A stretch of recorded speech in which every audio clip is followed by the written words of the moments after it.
Good evening all. Welcome to Anusmaran 2020. This is a completely new experience and new paradigm of having Anusmaran.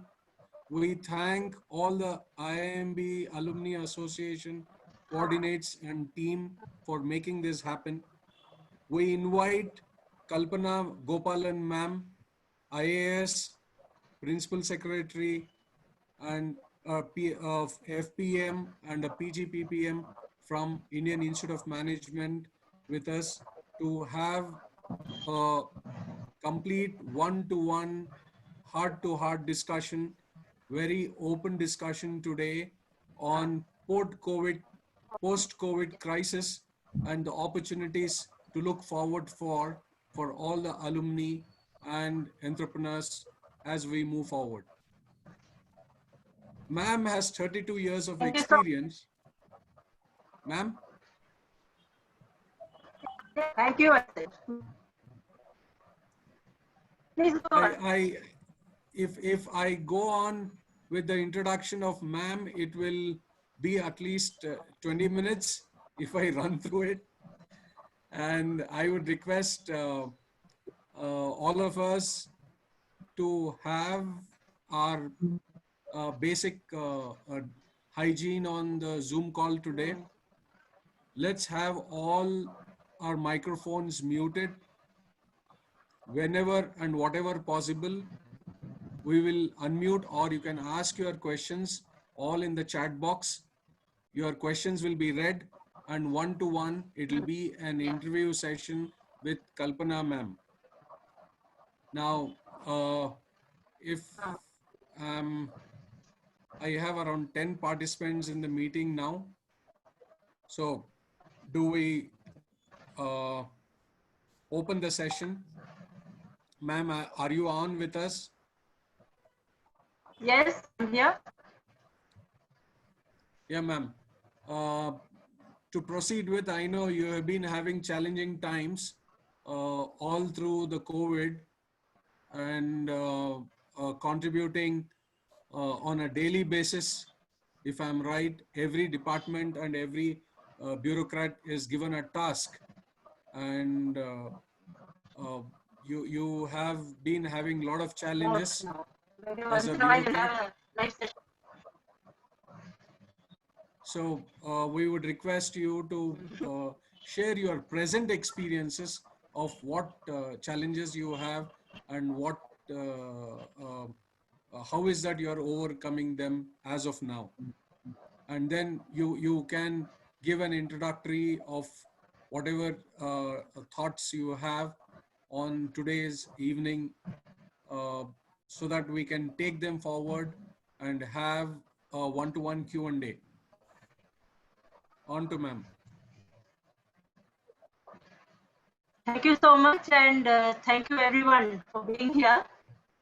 And first of all, let me congratulate IIMBAA Alumni Association for coming up with this novel idea of an online Anusmaran.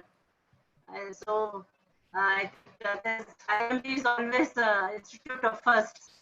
So this is one more first feather in your cap, so to say. So today I thought I would, since COVID-19 is on foremost in everyone's mind, I was thinking of speaking about what opportunities lie hidden in this crisis. But before that, let me start with very, very briefly with my immediate experience, which you wanted to hear. So as you know, now I'm Additional Chief Secretary, Youth Empowerment and Sports. So as soon as we began to hear of the lockdown, it was a couple of days before the lockdown actually came. Then our first thought was about our students, our sports persons who are in the sports hall. For instance, we have about 2,000 odd sports persons, boys and girls from all ages, ranging from about 8, 9 years started doing its community work. My years to 20, 23, 24 years, spread out over the whole of Karnataka. So our first thought was their safety, and we had to reach them all home. So what what we did was that we did this in a couple of stages spread out over 1 or 2 days. Everybody whose exams were already completed. Most of our students, they go to government schools, some go to private schools. There are very few who are in fact, going in only in Bangalore and in Pune we have our own schools. Otherwise, they all attend public schools or private schools. So those of the students who had already completed their exams, we immediately started sending them home, contacting their guardians or their parents, and the older ones traveled by themselves. This was just before the lockdown was actually announced. So on the day of the lockdown, we had about 123 students still with us. Because SSS exams were still due. If you recall, it took some time for the education department to decide on board exams. Then, as we began taking decisions on the exams, we also managed to send the others. What happened was,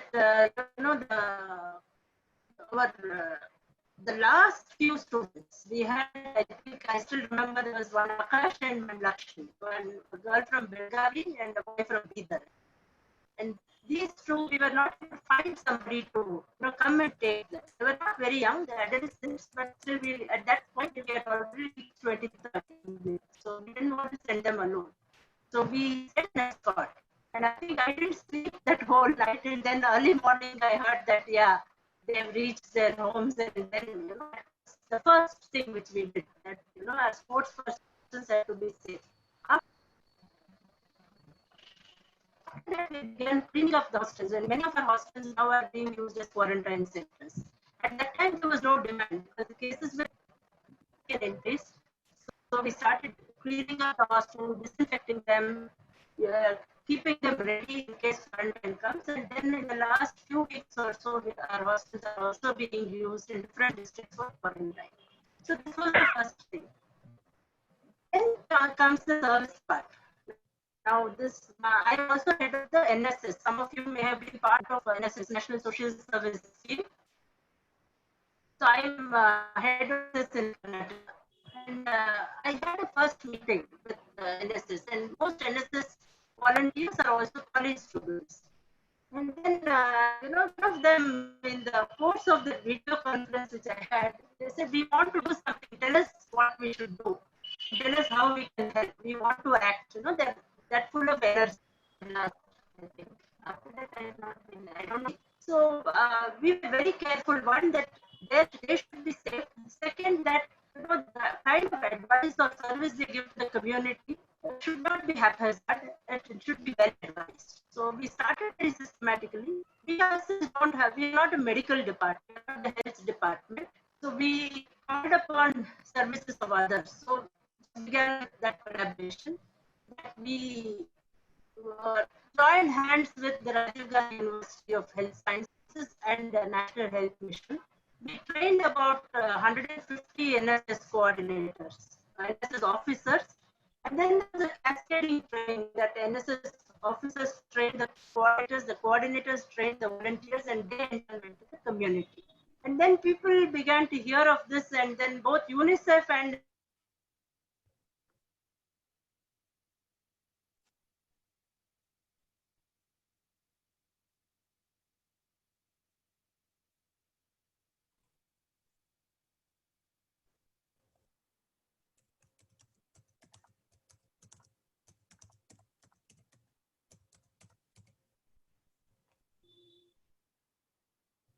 Hello.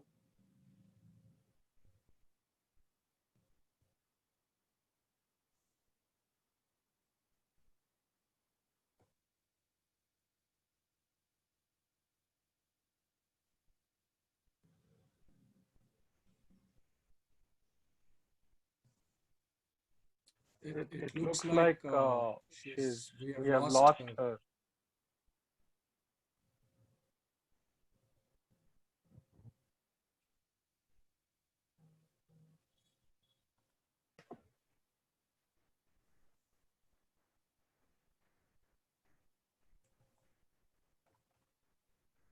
Kalpana madam? Subodh, We have we have lost her. lost her. Yeah. So we'll wait for her to reconnect. Yeah. Sir, have you started recording this? Yes, Yes, recording चल रहा है. Okay.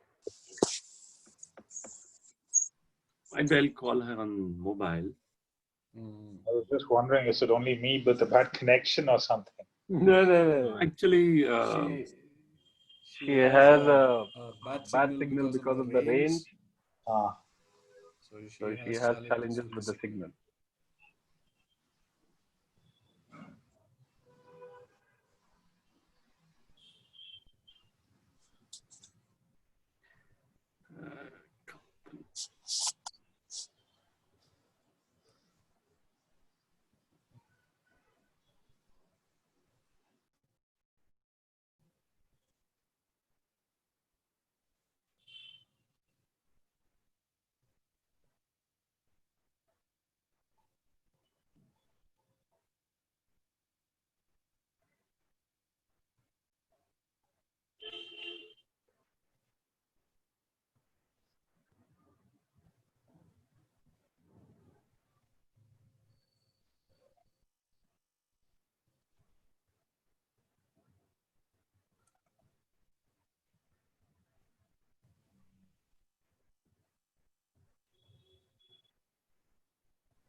Hello, sir.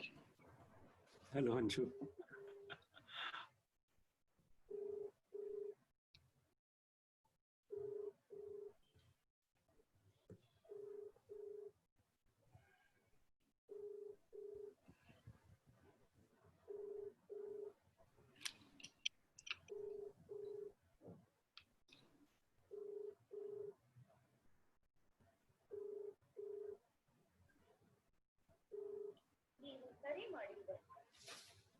I think she's just trying to fix it.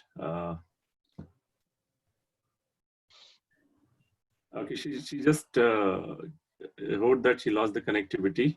I think we'll need to wait for some time till it gets restored. Sure. Okay, she just mentioned that she's trying to connect from the mobile now. I think that will be much better.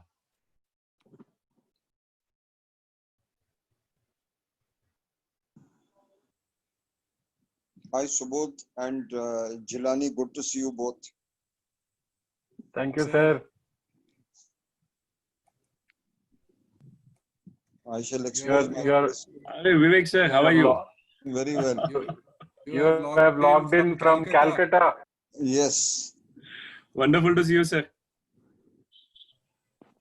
Sir आपसे तो registration की fees हम पक्का लेंगे.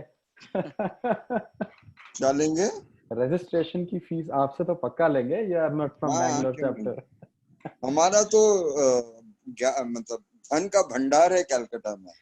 आपका तो छोटा सा सेंटर है, हमारा बहुत बड़ा सेंटर है. Just to for the benefit of all other participants, Vivek sir is the one who is heading Kolkata chapter of IIM Bangalore. Okay, one of the, I would say, he's the one who got in all Kolkata alums together. Kalpana madam, you are there? I just heard she's saying, okay. So we. No, yeah. Kalpana ma'am must come in. Yeah. Vivek sir is also the founder director of the trust, IIMBAA Alumni Trust. Jilani sir, I think you need to unmute Kalpana madam.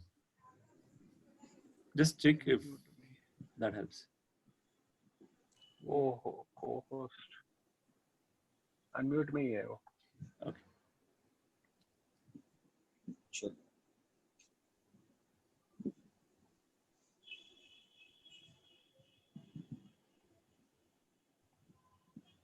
I think she's muted.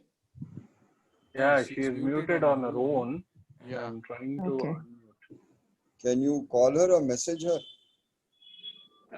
She responded saying that join me when I'm visible. That's what she's saying, Jilani sir.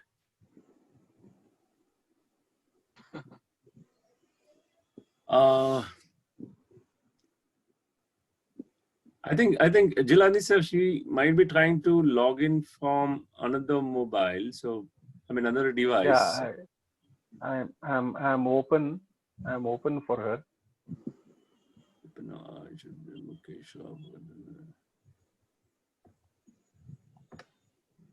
You had me worried for a minute when you said that you have lost her. You only lost her voice.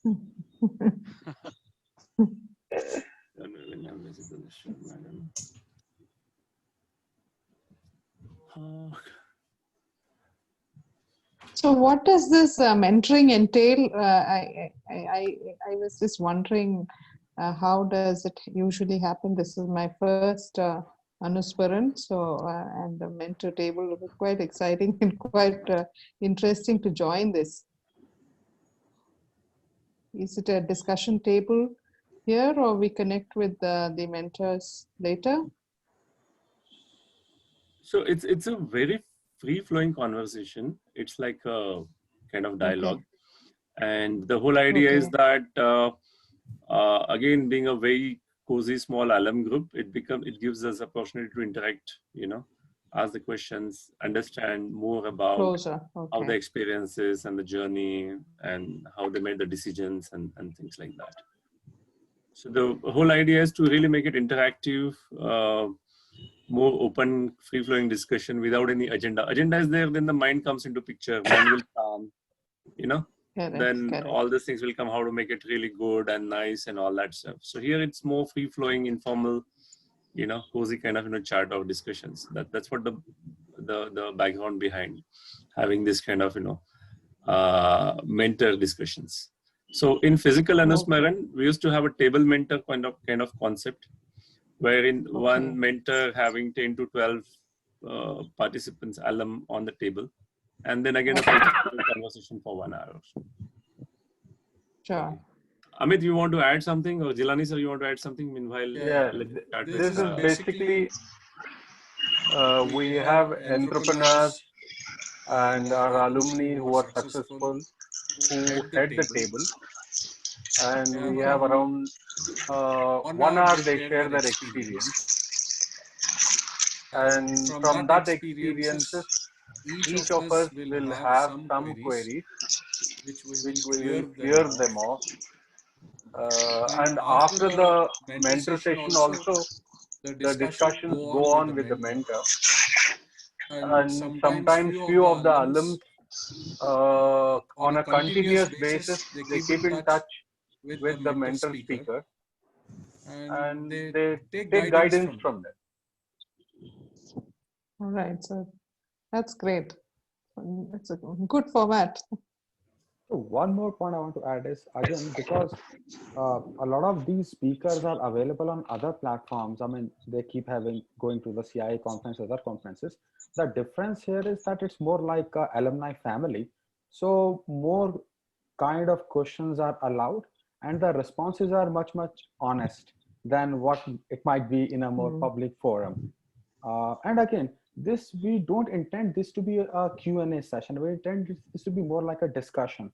So I mean, that's the reason we basically, in the physical sessions, we try to limit it to 8 people, because even though there's a sort of star speaker from whose experiences everybody wants to learn, but at the same time, we can learn from each other's experiences also.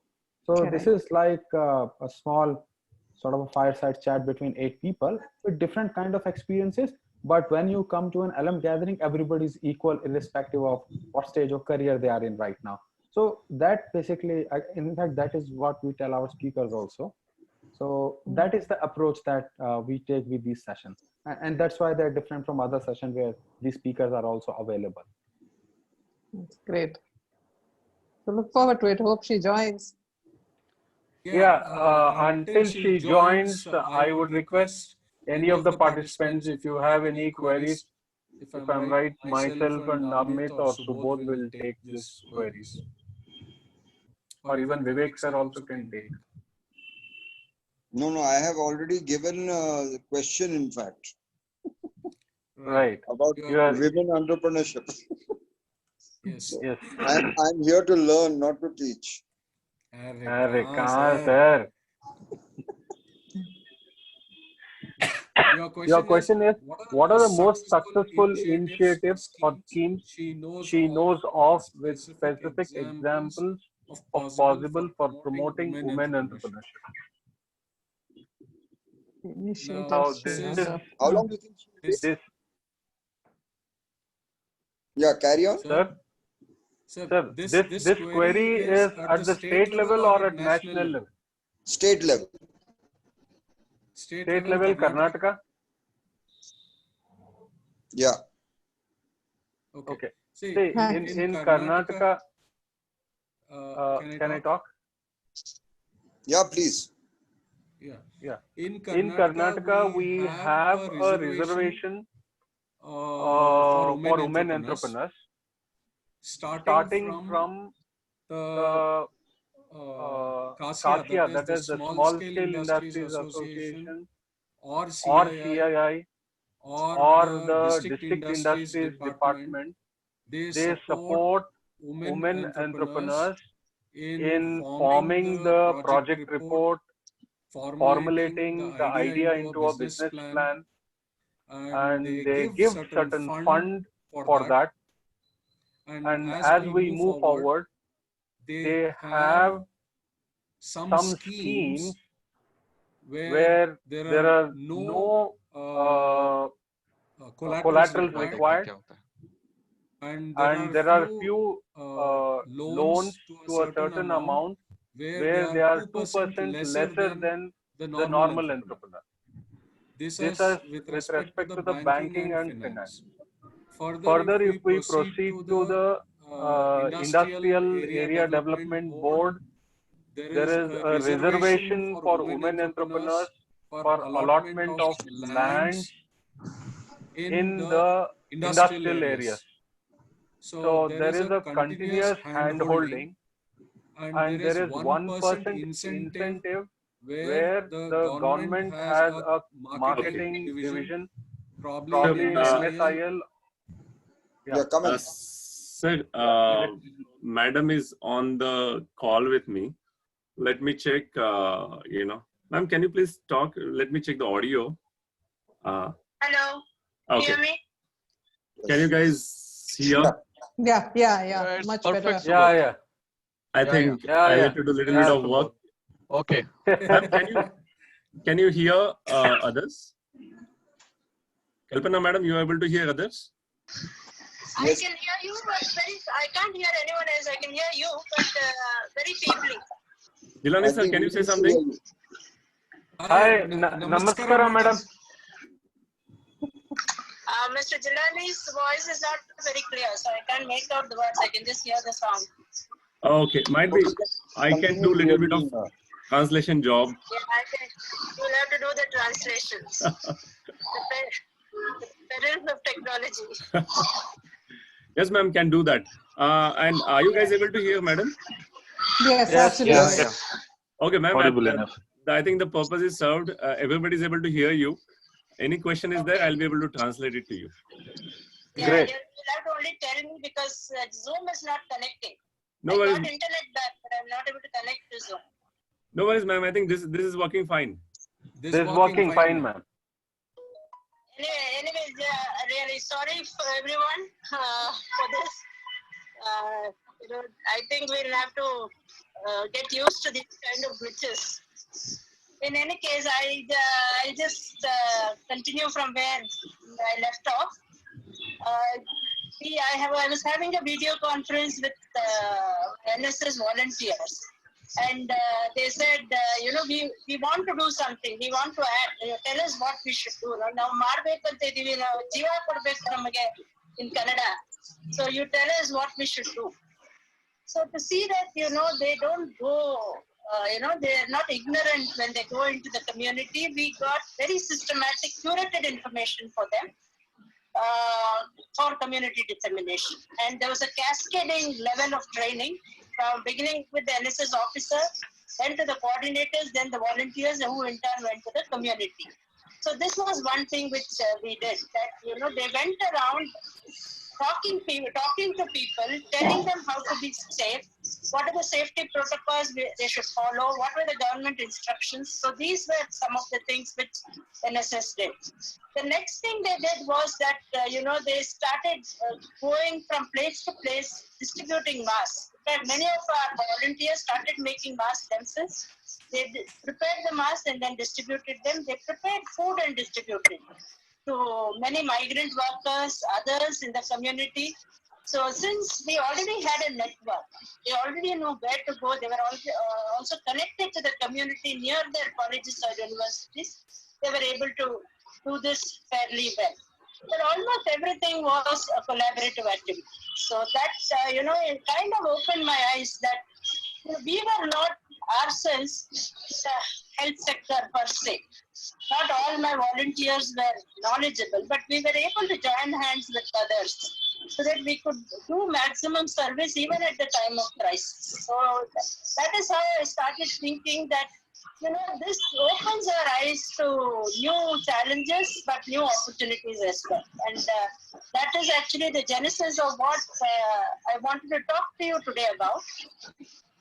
That in these crises lie hidden opportunities, and how do we mine those opportunities, leverage them, and then what are the tools that we can use to do so. So I'll just speak 3 points. First is that what challenges and changes do we expect in the post-COVID professional world, the working world? What challenges do we expect? Second is what kind of personal transformations are required from each of us to meet those challenges? And thirdly, how do we leverage capacity building to effect those transformations and meet the challenges? So I believe in capacity building as one of the most important tools available to us at present, and all of us should use it. Now, looking at the post-COVID professional world, one thing which comes immediately to our attention is that the importance of technology that is going to grow with leaps and bounds. Almost everything now that we see, every sector we see increasing digitalization. More e-governance is going to be there. In healthcare, we are going to use and more digital tools.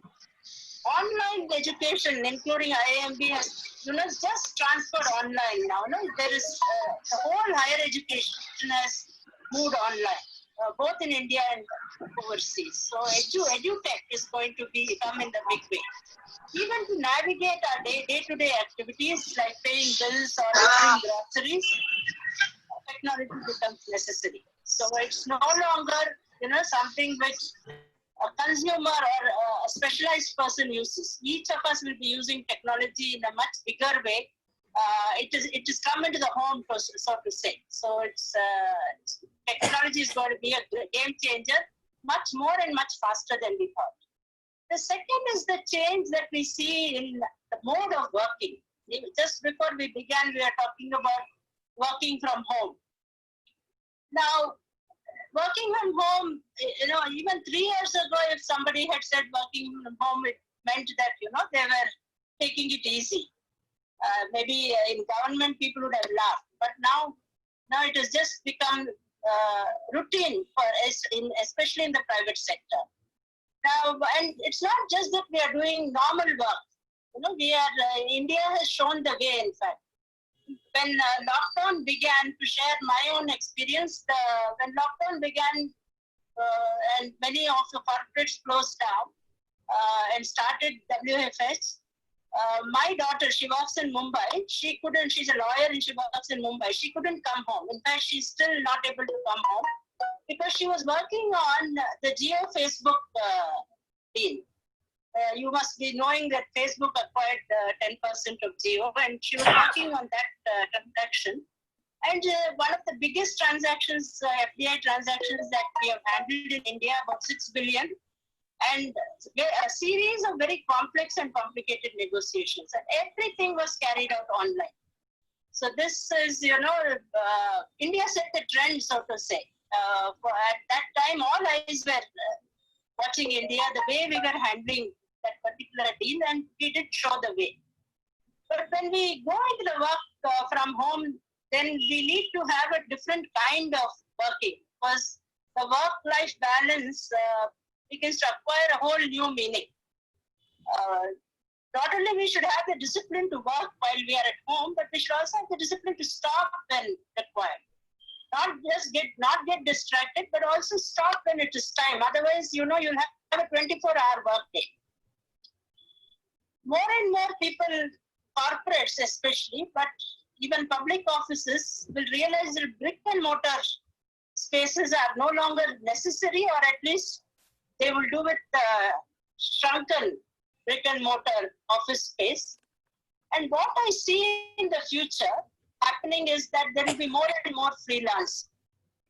Now, instead of, now it is that you join an organization. I joined the IAS 32 years ago, and I've been there throughout.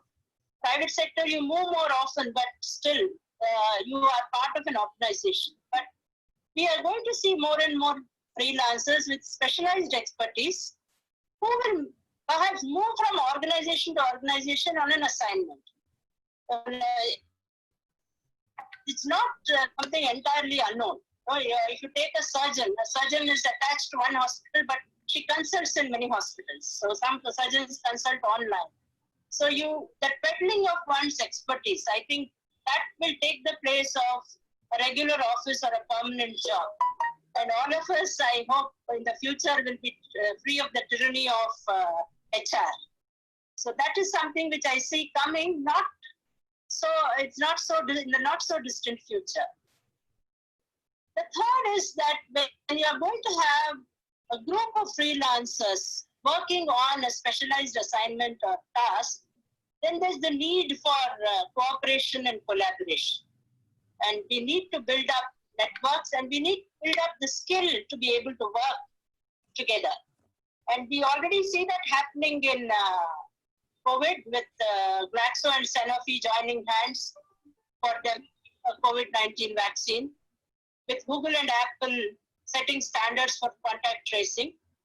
So we need that old mode of competition has to be replaced by a behavioral change where we, in fact, build each other up professionally, and we are able to stretch our hands across the silos of an organization or the silos of a domain or a sector, and be able to work together. So these are the three changes that I see happening: importance of technology more and more, and then the growth of work from home and freelancing, and the increase in cooperative and collaborative functioning. Okay, what kind of personal transformations do these challenges call for from us? We are already seeing that, there is a realization that we need to live with this uncertainty for quite a while. Change is the only constant. So there's a need to develop an equanimity, an agility of thought and action, so that we are able to shift according to the changing needs of the extraneous elements of the environment around us. There's no room for anxiety. We need to develop a kind of mental balance so that we are able to embrace that change. Now, my daughter and son are both working in Maharashtra, and you know how Maharashtra is now. But if I am anxious about them, then my son is a surgeon. He's in the front line. If I become anxious, they cannot work. So I have to relax.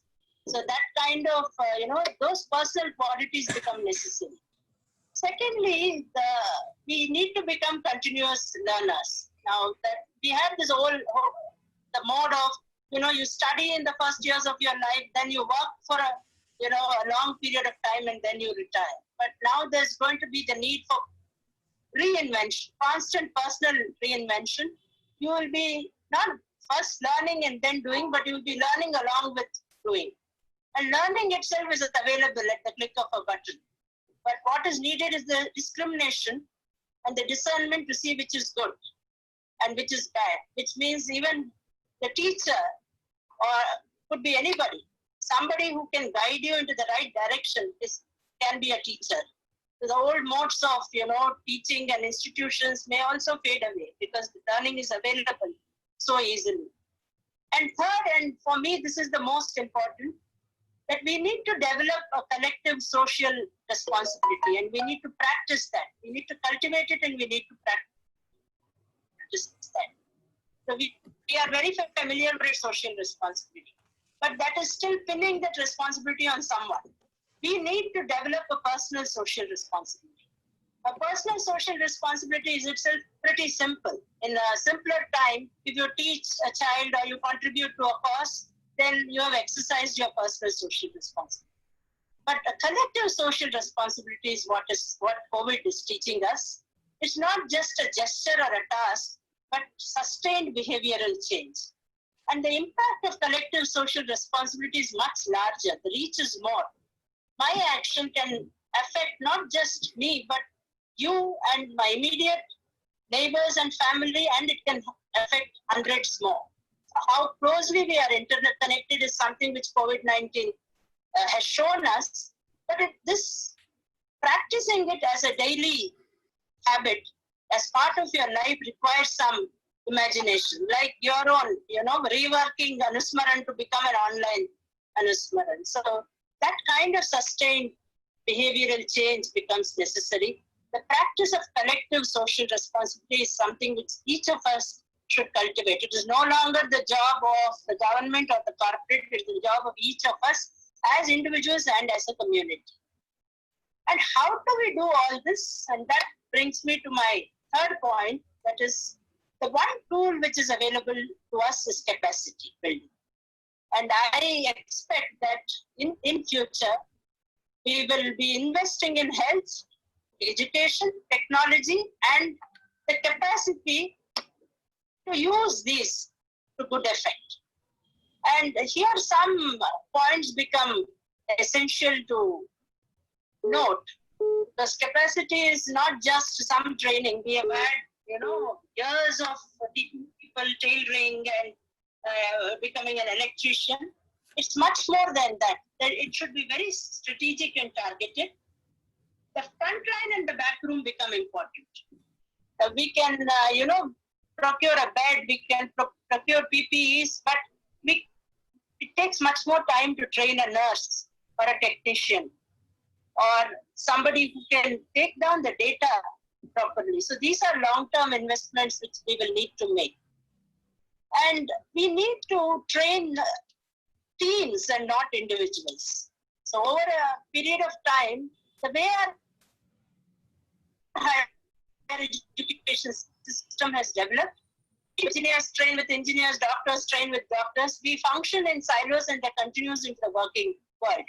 But look at what we see during the pandemic. A data analyst presents the data on the basis of which a doctor takes a decision, and that has to be implemented by a police constable. And we see that, things get lost in translation. They struggle not just with meanings and semantics, they even struggle with the vocabulary. So this can be avoided if we start training teams where people are able to work across silos with each other. And when we do this, it's not just the domain expertise, but generalist expertise like problem solving, managing a critical situation, looking into details. We have this habit of doing casual work. When even during the current pandemic, we had an instance where swabs were taken and sent for testing without the name and the location of the patient, which becomes useless because you need to go by contact tracing and containment. So that kind of problems can be avoided if, each person is able to, that principal agent divide should be avoided because each person should be trained in her own responsibility to the utmost, to the last step. And that is something which we have not succeeded in doing so well as yet.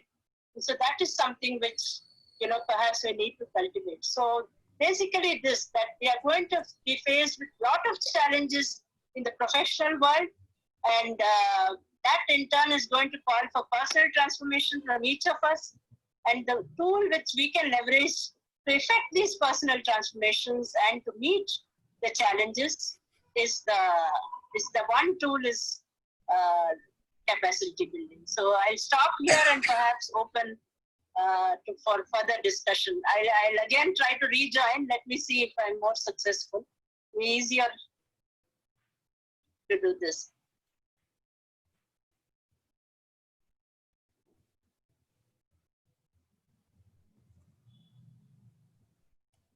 We have a couple of questions for you, ma'am.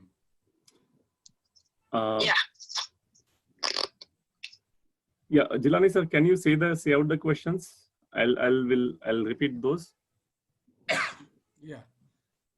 The first question is from Mr. Vivek Kaul. What are the most successful initiatives or schemes you know with specific examples for promoting women entrepreneurship? And the question is, which are the specific schemes for promoting women entrepreneurship? Which are successful. Karnataka has the women entrepreneurship policy, and there are a number of schemes available. Maybe I could, give loans for entrepreneurs, training for budding entrepreneurs.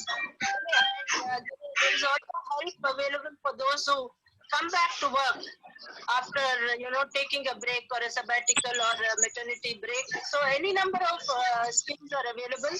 Karnataka, I think a couple of years ago, launched the Karnataka Women Entrepreneurship Policy as well, which is specifically for women. So quite a number, and the details are available on the Industries Department website. Startups have specific schemes. So quite a number of things are available. I would like to add one thing over here. In Karnataka government case, if the Karnataka State Finance Department is giving up to 5 crores for women entrepreneurs at an interest rate of just 4%.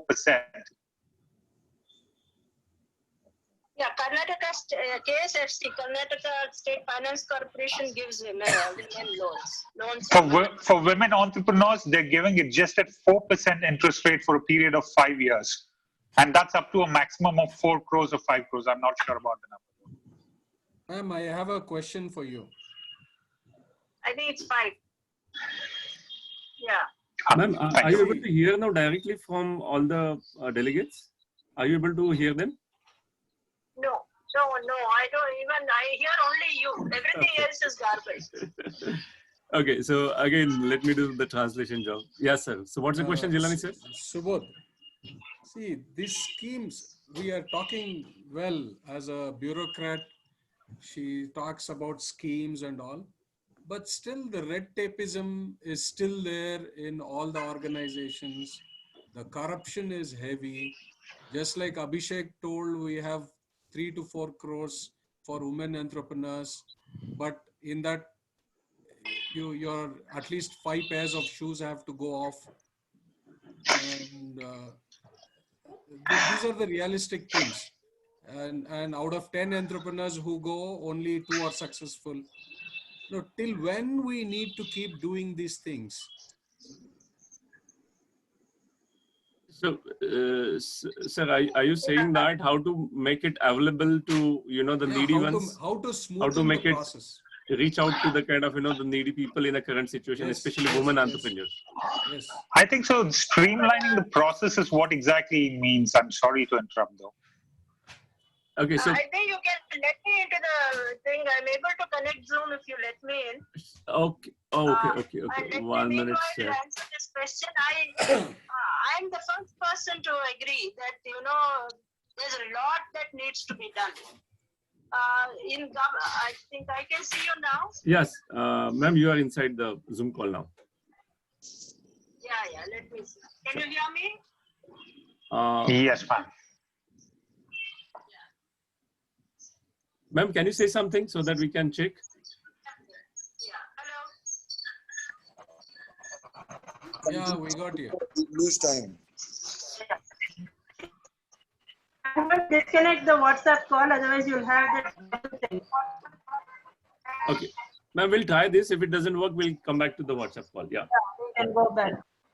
Yeah, I agree with you completely. Okay, I'm not different. There's nepotism, there's corruption as well. One thing is that for every person who takes, there's also somebody who gives. So there is that collectively, and that social responsibility also means that collectively we decide that we will not pay a penny, so to corruption. So that is something that we need to do collectively. Red tapeism, we are trying a lot, so many initiatives have been taken, but basically it's the government that there is the issue of accountability, and therefore bureaucrats are extremely cautious that tomorrow something should not happen, that there should be something gets, something fails. You give a loan and the industry pays and I am held accountable. So that kind of caution and that kind of fear is there. As a society, we are to mistakes. We do not suffer mistakes. So this is something we have to change the culture. Things have changed. We have tried to make it more technology friendly, user friendly, made single windows. But I will not argue that it has been completely eradicated. There is still a long way to go. I am open for all suggestions. This is an open forum. That what we can do that to make things better. And corruption is a joint decision that we all have to take. Let me be very clear that society respects the wealthy and the successful, and therefore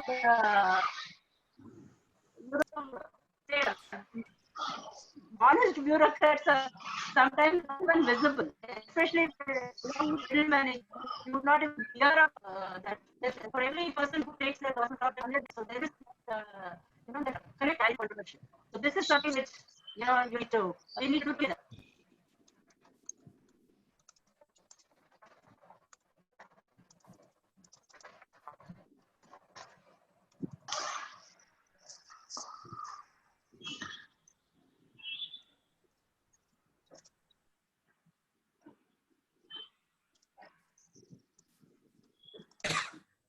Hello.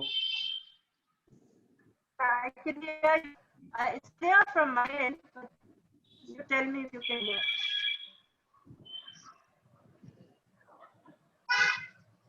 We are not able to hear you, ma'am. Oh, should we go back? Yes. I think going back is better.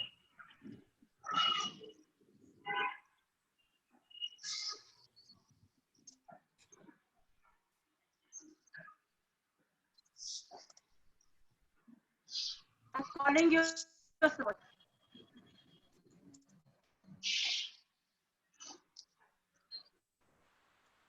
Need to do collectively.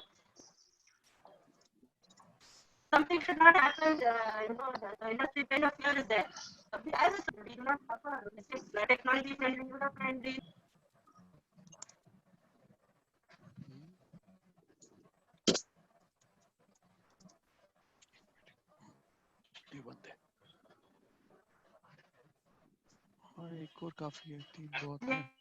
Yeah, I can see you now.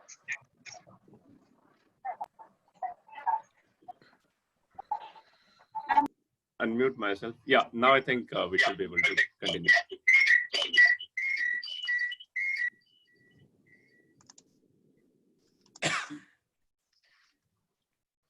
Ma'am, can you say something? Yeah. Can you hear me? 1 minute. Yeah. I think I'll let you. Say it again, madam. Can you hear me? Yeah, we can hear you. It is getting into echo mode. I think she can switch off the laptop or Zoom. That will be easier.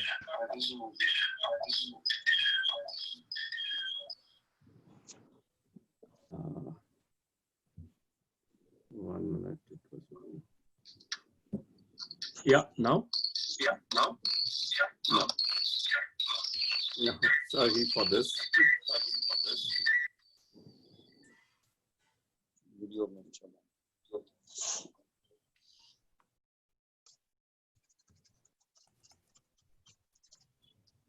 How it is now? The reason is because I think so. The reason is because Kalpana ma'am is on the Zoom call and WhatsApp call, because of which it's interfacing between. Yeah. So ma'am will have to log out from Zoom, and I think so it should be okay then. Ma'am, yeah, she's done that now. Yeah. Now it's perfectly fine. WhatsApp call with Subodh work now. yeah, now, man, can you say something now? I think. Yeah, can you hear me now? Yeah, perfect. Perfect, ma'am. Perfect.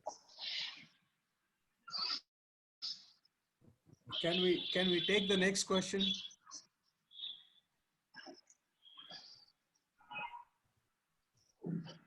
Hi all, this Subodh, is can we take the next question? Yeah, can you say something?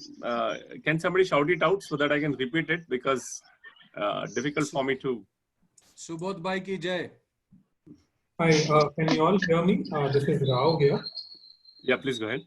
Yeah, I had typed my question in the chat box earlier. So my question was to Kalpana ma'am. She has interest in PPP. So my view was, how can entrepreneurs like some of our experienced folks out here, how we can, understand what are the latest schemes that are there, or what kind of areas where government is looking forward to PPP initiatives, and how we can get it initiated. And this is for someone like me who is, trying this out with the government for the first time. Ma'am, the question is that for PPP, what are the opportunities are there for alums who could be interested in joining hands with the government? Okay. We have in Karnataka, specifically, we have what is called the Infrastructure Development Department. Okay, so that is the department which spearheads PPP schemes, and depending on your sector of interest, what we are doing now is that every department, like my department, or horticulture, agriculture, each of us are opening a PPP cell, and depending on your sector of interest, you can write to that particular department or place your proposal, which then will move through the infrastructure development department, and we'll be able to join hands and work. So each department is going to have its own exclusive PPP cell. Earlier, it used to be that infrastructure development used to handle all of them.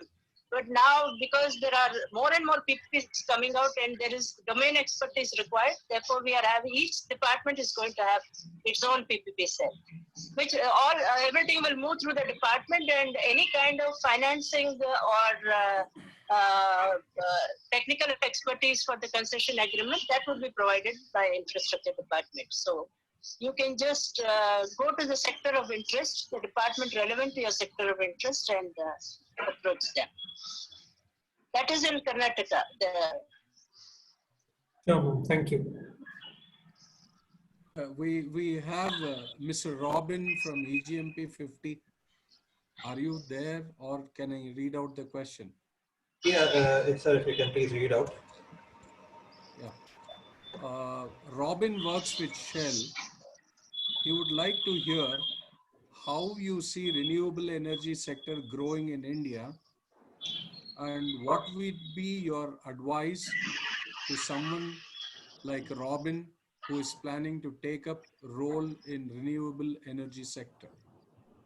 So, madam, the question is, what is the scope of growth for renewable energy in India?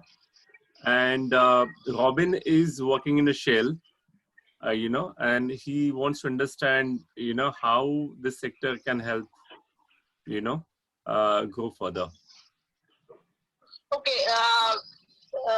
I see a lot of future. Okay, if the question, if the immediate question is about what opportunities are there, then we have a very large renewable energy expansion plan. Number of almost all states have within the energy department the renewable energy cell. And Karnataka, you may know that in Tumkur district we have a very large solar energy plant where it's a collaborative effort of industry, of government, and the farmers. So that a scheme has been built where sustainable, because the farmer also regular stream of income from that. So every sector, every state has its renewable energy cell. But the prospects are really good. Number of investment opportunities available. Robin, you have Depends any? also on your area. I mean, which you want to do, wind or solar, bio. What's Wind and solar have a greater. TV देख ले बेटा. Yeah. So on the ये चालू करने की बात कर. Yeah, on the career transition side, would you suggest someone like me to transition in the sector at a time the economic uncertainty that we are facing would probably, this is the time then the sector will not grow, and in the long term it will grow. So what would be your advice specifically to someone moving into a role into this sector at this point?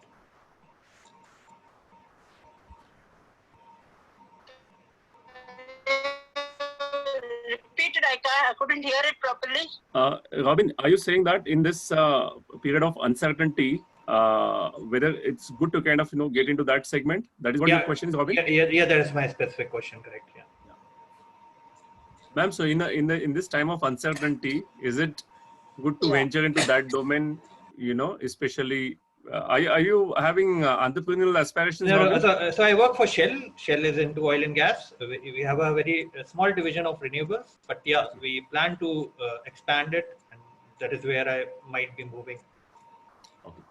So Robin works for Shell, madam, and they have a small renewable department for renewable energy. He wants to understand what is the scope in these challenging times in renewable energies. Okay. I would say in the next 6 to 8 months, until this year is done, the potential for expansion may be limited, because there is a general uncertainty. So perhaps that would affect every sector, okay? And that will affect government investment also as a whole. But moving forward, we are moving in the direction of more renewable energy, and there is enormous potential. So if you want to go in immediately, then I would advise you to look whether there are any existing schemes or programs already available. If there are, in whichever state you are going to work, either under the center or the state government, see whether there is an existing program or a scheme available under which umbrella you can launch your own project. If that is there, then there is still potential. It will be still reasonably safe. It may not yield you rich returns immediately, but you can still invest. But if that is not there, then perhaps you do better to wait until the extraneous or external scenario has stabilized somewhat. So you'll have to go into that specific region to see what, and state to see what programs are available, because it's unlikely that new schemes will be immediately launched. That's what the finance minister has already said. So new programs may not be launched in the immediate future. If there's an existing program, you can do it under that umbrella. Thank you. Okay. Thanks, ma'am. Robin? Yeah, thank you. Thanks so much. Yeah. We have next question from Anshu. Madam, how government is helping MSMEs, as MSMEs are backbone of India? Yeah. There are any number of schemes. There is the Prime Minister's Employment Generation Scheme. Then there are credit support schemes, interest subsidies available. And depending on the domain, for science and technology, there are separate schemes. For village industries, there are other schemes. So any number of programs and schemes are available. Lot of financial support, export support, skill upgradation. Name it, you have programs, particularly of the central government, but every state government also now has a skill development department. very largely that department is doing capacity building for MSMEs. Besides this, there are existing programs of the Industries Department, which is a mainstay of every state government. So any number of schemes are there. I would still say in the immediate future, probably investments may be curtailed a bit, but these are all schemes of long standing, and they are long-term schemes. So there's enormous potential available. You just have to go into the Government of India website, msme.gov or something. You will get details about all schemes. Just type MSME Government of India, and you have a series of schemes depending on your sector. You'll be able to find something which will help you in all aspects: finance, expertise, marketing, legal advice. Everything is there. And besides, we have the Stand Up India and Startup India also. Now, the next question is Karnataka to create much more tourism. Jilani, can you hear me, Subodh? I had one question. I had one question, Anand here, Jilani. Yes. So I think that got missed out. Yeah. So, Madam, so Subodh, maybe you would want to let her know about the, Madam spoke about capacity building, and I think that's an area where folks like us who have experience can definitely contribute. Now, I understand that from a government, kind of budgeting perspective, with the current situation, it may take time, but at least with the fact that Madam is associated with IIM and folks like us who are IIM alumni, how can we at least start that kind of an engagement where we could help out in capacity building for the MSME sectors, etc., which need that kind of fillip in terms of management knowledge or finance knowledge, etc. So, are there any avenues that can be made available, or is there something that we can get in touch? Yeah, I think I got most of it. Skill development and capacity building. Is it? Right. Yeah. Yes. Yeah, ma'am. So, ma'am, the question is how, like alums like you and the other alums who are from the private sector, like you being in the, in the governance and the private sector, how we can collaborate as IIMBA alums to really contribute into that particular sector of capacity building and skill building. Sure. The thing is that this is the need of the hour. So every opportunity for collaboration is welcome. Again, in the immediate future, there may be a curtailment, but I do know that programs will be moving forward. Now, the main structural agency available for skill development is the Skill Development Department. But today, every state has a skill development department, including government of Karnataka. Skill development department basically works through private agencies or NGOs. They are smaller agencies, but there's a kind of collaborative network by which they provide both training and then placement. So this is the way the department works. It has its empaneled agencies. They each are given targets. They are selected through transparent process, and they are partners with the government in capacity building. So that is, in fact, the best way. When you get interested, there is a possibility of collaboration because the very structural mechanism is collaborative. Besides this, different departments may have, smaller training programs, but this will not be very large, and that may be sector specific. So it depends on your area of interest. Skill Development Department is the umbrella department. Almost all skill development now is being done through that department. Number of schemes are available. Number of agencies are there, and you can also get selected and empaneled as an agency. That is a possibility. And I do hope you enter that and be getting the youth employment ready. In fact, that is the most critical need at this time. And you have to target those who are outside that formal higher education network. Those who are in the formal higher education network, they manage to get some degree and a qualification. Those who are outside that is the real target group. There's a lot of energy. So that is something which you could tap. it would be really good if some of you started, on that venture. Yeah. Thank you, madam. Thank you for those words. Yeah. Yeah. We have the next question.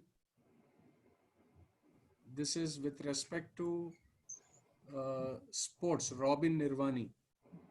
I have been working in the sports sector, which is probably one of the worst hit due to the crisis. From the state government's perspective, are there any steps to contain the impact of the crisis and later on kickstart the progress of the sector?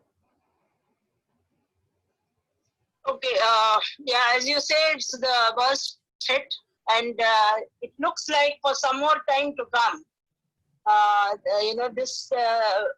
We cannot reach normalcy as quickly as we could in some other sectors, because if events or spectators basically are cannot gather in a place to watch a game, and many of our sports fields and events are on hold. So it is going to be in the next 6 to 8 months look dire. The department is still functioning, but what we are thinking our first priority now is to start our normal stadia functioning, so that we are, our sports persons can train. As you know, you must be knowing that Kantirava and other stadia were closed during the lockdown. All our swimming pools are closed. So we now have initiated, once Government of India, withdrew the lockdown on sports stadia, we have now approached the health department with guidelines as to how to start functioning again. So we need to start functioning with certain precautions. The normal safety protocols of hygiene and sanitization and social distancing have to be maintained even while they practice. So that is our first priority. And then we are thinking of schemes in which we can partner with the private sector. And that's still, in the genesis now, but moving forward, that is what we are thinking of doing, that we will partner with the private sector in something like a PPP scheme where we'll be able to start some of the sports activities again, or at least training can go on in a much bigger way, in a high quality training for our sports persons. So that's the way forward. We will hear more in times to come. Great. I have the next question from Mr. Dinesh. Dinesh is from tourism industry, and he feels there is very much potential for Karnataka to create much more tourism circuit, infrastructure, etc. Is Karnataka government planning for new projects to boost tourism in the state?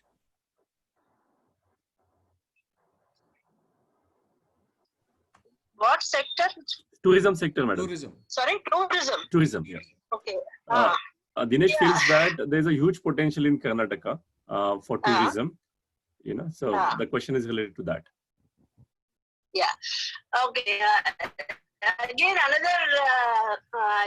another sector which has been very hard hit because of COVID-19 is is the tourism sector. But we are already opening up. Jungle lodges are already under unlock mode, and moving forward, once we are over this phase, Karnataka has opportunities in virtually every aspect of tourism, whether it is religious tourism or medical tourism or educational tourism or sightseeing. Every aspect of tourism, Karnataka has its own potential.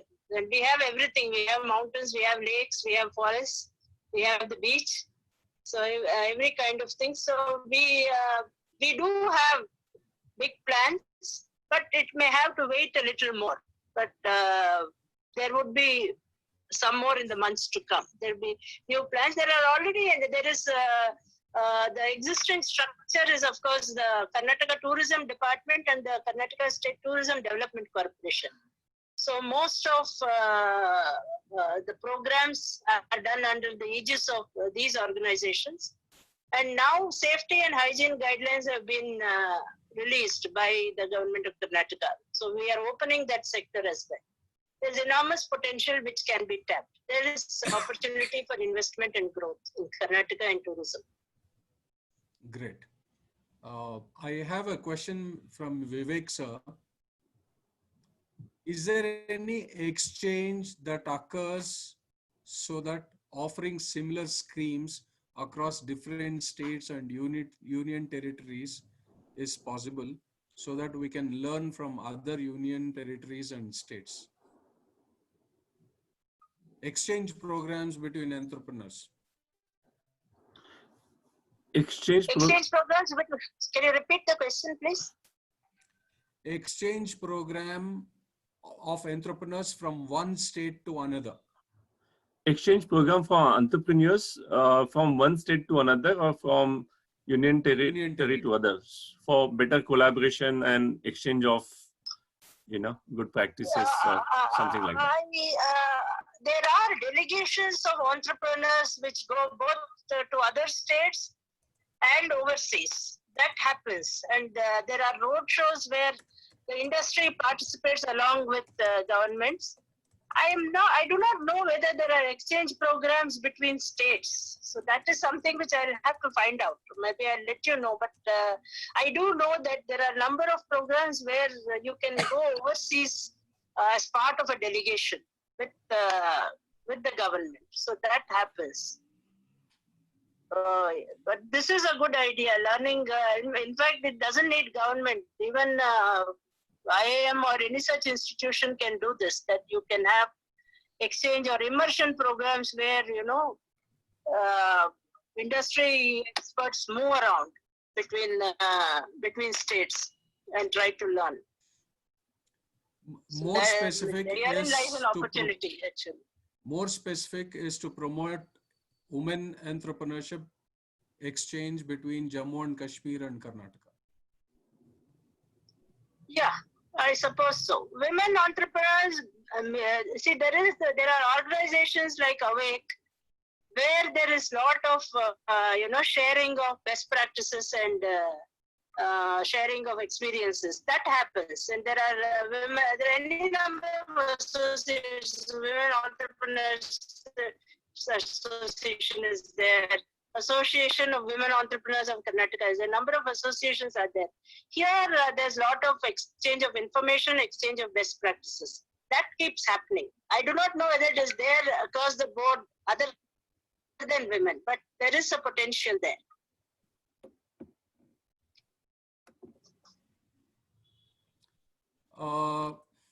There is a question on women entrepreneurs and women on board of volunteer organizations. Women on the board of? Subodh sir, can you just open up Palash because his question is too big. Yeah, maybe I'll. Thanks, Mr. Tilani. Yeah. Subodh, this is Palash here.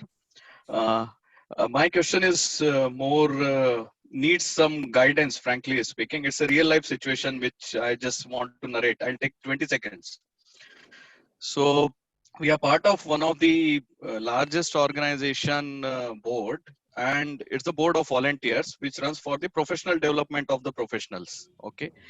And recently we realized that our board is very skewed and we don't have enough representation from the women. Okay. And we started debating about whether we should reserve some of the posts for the women board members. And we are somewhere there only. So wanted to know Madam's opinion, because generally board means that someone who is into the volunteerism gradually make the roads towards the board. But here we don't have enough representation and the discussion is going on. So just wanted to know Madam's opinion that is it a good idea to reserve in a volunteer organization board some seats for women? I mean, what is her opinion? Palash, you're talking about PMI or any other organization? Yeah, I'm just talking about a generic question now. I don't want to take a name, but yeah. Sure. It's like, is it a good idea to reserve some of the seats for women in a board, or because she has seen the world or it always should be based on the normal way of merit? I can assure you, you'll find sufficient merit in women as well. Merited women. I would think it's a good idea. See, normally, in a general way, quotas, come with their own connotations. But remember that in corporations, it's mandatory now. It is a good idea. It brings a different kind of thinking. Perhaps I am associated with so many volunteer organizations. I am associated with Akshay Patra Foundation as an advisor, not in the board, but I am associated with them as an advisor. I am associated with GRAM in Mysore. So it brings a different kind of thinking. So I would advise you to, find someone, and I can assure you will find, sufficiently merited women as well. So I think you should just go ahead. By the way, I was going through, Kalpana madam's profile. It was 11 pages long. And trust me, every line of that particular, was such an achievement in itself. That's something amazing. I was chatting with madam, and ma'am was saying that she survived PGPPM 2004 and FPM 2013. I told ma'am, most of the time, we could survive only one, and we couldn't dare to get into another one. And madam has really finished 2 programs now. Not suicidal, but I'm a 2-time survivor of IIM Bangalore. Yeah, ma'am, but basically your survival is an inspiration for many. So absolutely. I think kudos for that. Yeah.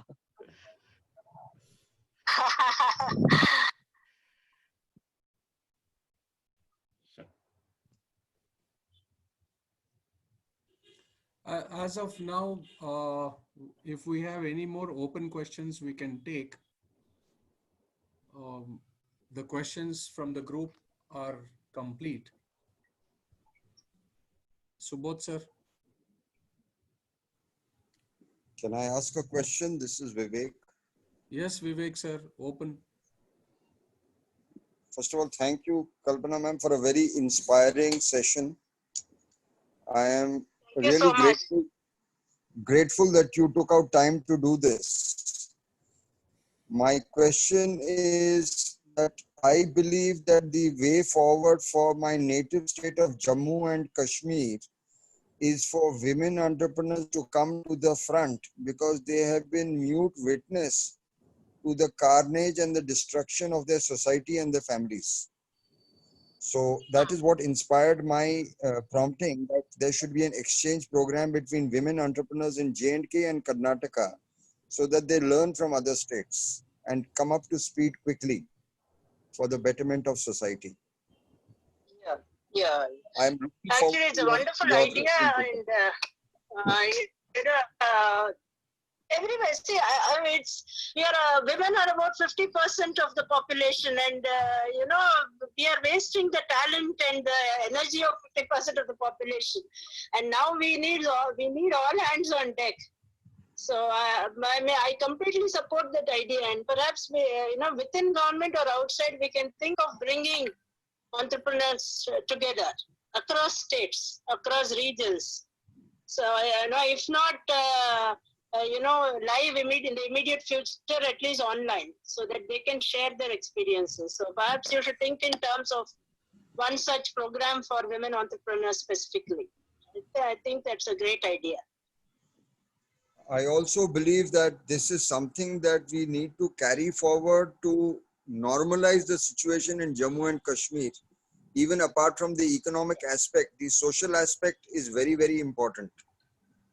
So that is what prompted my suggestion. True. I agree with you, and we fail to realize sometimes we miss how closely social issues are interconnected, intertwined with economic issues. So when we have a very hard economic perspective, we fail to see how much impact it can have on society. So a general openness, the general exchange of stories, information, experience, I think that will go long way in normalizing the situation. Thank you. The new normal may be a better normal. Very true. It gives us a chance to reconstruct things. Yes. Thank you. Are there any more questions on the floor? Subodh sir, you are there? Yeah, very much, sir. Yeah. I think we have. I think we have exceeded time also. We have taken a little more time from Madam. And thank you, Madam, for. We have already. It's a Saturday evening. It's a wonderful way to spend Saturday evening, I assure you. But we are indebted to you for this. We could have been on Zoom throughout, but the rain, I think, basically played games with my internet connectivity. That's fine, ma'am. We thank Subodh for making it happen. Yeah. And Subodh is good in hand holding. So that's why I'm holding it. So we thank Kalpana ma'am for giving us the time and being part of a historic Anusmaran 2020 at Bangalore. It is, the questions were completely from different sectors, with tourism, with respect to tourism, with respect to women entrepreneurs, with respect to renewable energy, with respect to youth and sports. And you were able to answer every query which was there on the floor. It's a very rare combination where the bureaucrats say, this is not my area, please go to this department and do it. So that's how usually the bureaucrats work. And I appreciate this is where an IIM Bangalore alumni can make a change and give a difference to the work life and to the perspective of the daily routine work she is in. And we thank you, ma'am, for giving us the time with all the challenges we had with respect to the bandwidth, with starting with delayed time than the schedule. And we thank Subodh for being a really co-host and a silent mentor speaker today. Thank you very much. And thank you all, whoever are there, all the participants, all the alums. And you have any queries, you can always get connected with ma'am. We will post the email ID on the group and you can connect with her. Any queries, any support in the government, please approach her. She'll be the best person to direct you and support you. With that confidence, I request ma'am, thank you very much. Dhanyawad. Your last words, ma'am. Thank you all so much. It was great to reconnect as always. IIMBAA is always energizing. And thank you for participants.